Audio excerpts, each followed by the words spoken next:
So the first question is, do you have to have a lot of money to invest? Can someone still invest $100 and still benefit? And then kind of an additional question that's along the same lines is how much startup monies one needs to have to start with both tax liens and tax deeds? Yeah, it really it is a good question because one of the things I love about about tax sales is that they do give you the ability to access properties, real estate at low prices, really low prices.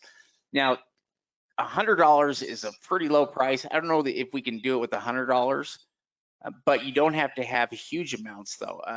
Could you start with with $1,000?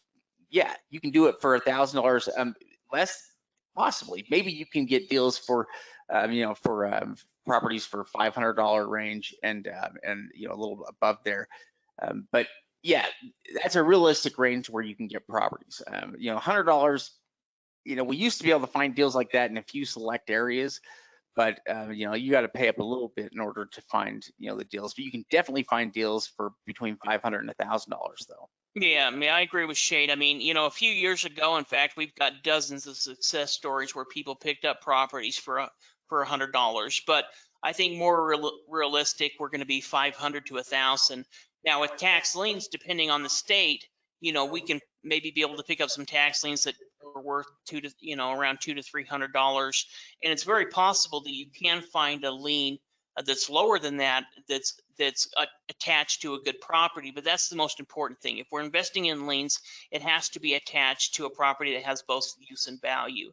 So investing, I'm sure you can find a $30 lien, but it may be on a small strip of land between two homes that's 5 feet by 150 feet and really doesn't have any use or value.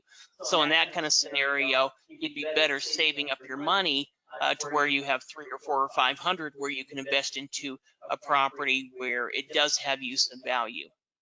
Yeah, liens totally rely on the value of the property there, that's placed against. And so yeah, I think that's an important point, that you're always making sure that that initial property has enough value there that it's worth foreclosing on, because that's with most liens, that's basically what's going to happen is you're either going to get a check in the mail when it redeems, or you'll get the power to foreclose on the property after that redemption period expires. It's going to be one or the other.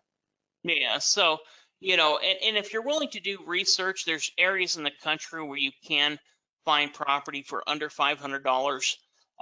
There's a couple of different land banks that are available on our website through the over-the-counter areas that students can go to and find some different types of deals. But it is going to take a little bit more research, and it could be worth it to go ahead and save up a little bit where you have a little bit more capital, because you're going to be able to get a property that even has more use and value that's going to probably be easier for you to sell. Yeah.